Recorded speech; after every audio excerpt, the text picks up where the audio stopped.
वज़ीर आला Sindh justice retired मकबूल बाकर ने निगरान वज़ीर आज़म अनवारुल हक काकड़ के नाम मरासला लिखा है, जिसमें सखर हैदराबाद मोटरवे मुआहदे की जानिब तवज्जो मबजूल कराई गई है। वज़ीर आला सिंध ने निगरान वज़ीर आज़म के नाम खत में लिखा है कि मजबूत सड़कों का जाल तिजारत, राबते, तरक्की और खुशहाली की कलीद है। पेशावर से कराची तक मोटरवेज का नेटवर्क इंतहाई अहमियत का हामिल है। ये मोटरवे कराची और गवादर बंदरगाहों के लिए तिजारती राहदारी का जरिया है।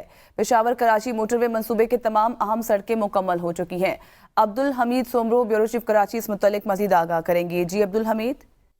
जी, वजीर आला सिंध जस्टिस रिटायर्ड मकबूल बाकर ने जो खत लिखा है वजीर आजम को, उसमें उनकी तरफ सक्खर और हैदराबाद मोटरवे की तरफ उनकी तवज्जो जो है मबजूल कराई गई है और कहा गया है कि मजबूत सड़कों का जो जाल है वो तिजारती राब्ते और तरक्की की खुशहाली के लिए इंतहाई अहम है और खासतौर पर पेशावर से जो कराची तक मोटरवेज का नेटवर्क है वो इंतहाई अहमियत का हामिल है।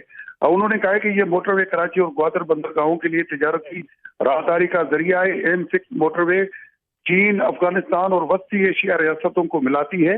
पेशावर कराची मोटरवे जो है मंसूबे की तमाम अहम सड़कें मुकम्मल हो चुकी है। सबसे अहम हिस्सा जो है वो हैदराबाद और सक्खर लिंक जो है M6 है, ये अभी तक नामुकम्मल है और M6 साइट पर अमल दरामद और पेशरफ्त न होना जो है वो बाइस तशवीश है।